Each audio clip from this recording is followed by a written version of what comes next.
దేవుని పిల్లలైన మీ అందరికీ యేసుక్రీస్తు నామములో ప్రత్యేకమైన వందనాలు. అంత్యకాల దినాలలో సిరీస్ 5కు మిమ్మల్ని అందరినీ ఆహ్వానిస్తున్నాం.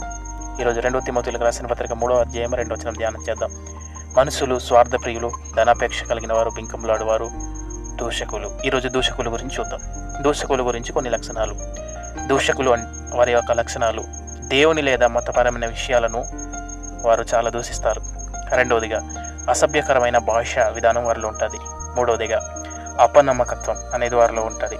నాలుగవదిగా దూకుడు స్వభావం వారిలో ఉంటుంది. ఐదవదిగా పశ్చాత్తాపము లేని జీవితం కలిగి ఉంటారు. ఆరవదిగా ఇతర విశ్వాసాలపై దాడి చేస్తారు.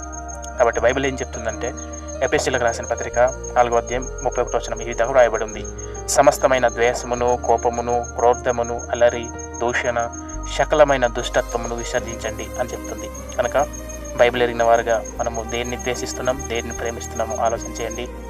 మొదటి పేతురు రాసిన పత్రికలో ఈ విధంగా ఉంది. మొదటి పేతురు రాసిన పత్రిక 3వ అధ్యాయం 9వ వచనంలో, ఆశీర్వాదమునకు వారసులవుటకు మీరు పిలువబడితే గనక కీడుకు ప్రతి కీడైనను, దూషణకు ప్రతి దూషణ అయినను చేయక దీవించుడి అని చెప్తుంది. కాబట్టి మనము దూషించేవారుగా ఉన్నామా, దీవించేవారుగా ఉన్నామా ఆలోచన చేయండి. మనం అందరూ దీవించేవారులా